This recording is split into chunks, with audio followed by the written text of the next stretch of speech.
कालिदास का अहंकार। आज की प्रेरक कहानी। कहते हैं कि एक बार कालिदास को बहुत अहंकार हो गया कि मेरे पास सभी प्रश्नों के उत्तर है।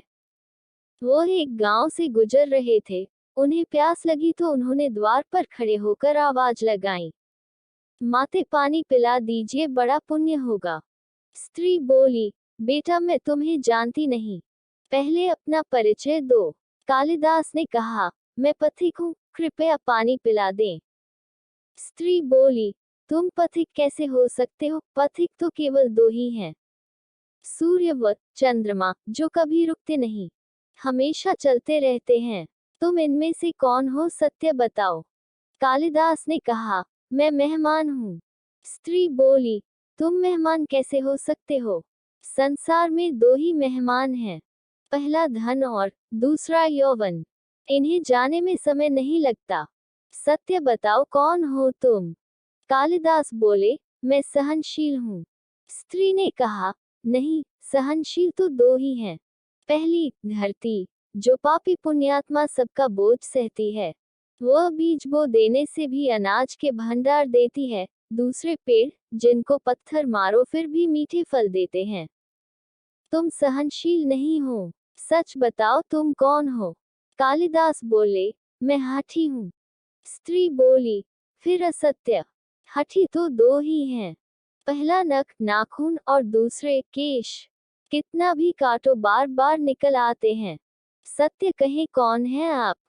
अब कालिदास पूरी तरह अपमानित और पराजित हो चुके थे, परंतु उन्होंने हार नहीं मानी।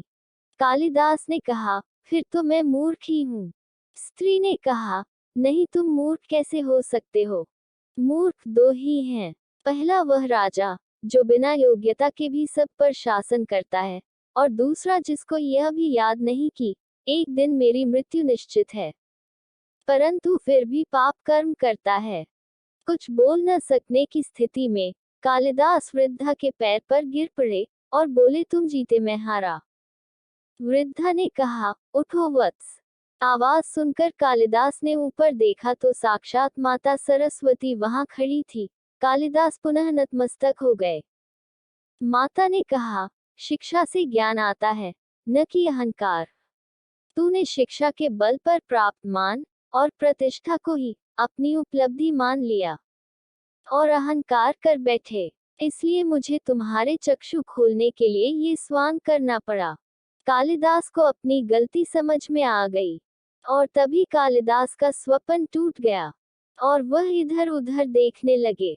इस कहानी से हमें यह सीख मिलती है कि अहंकार तो राजाओं का भी नहीं रहा।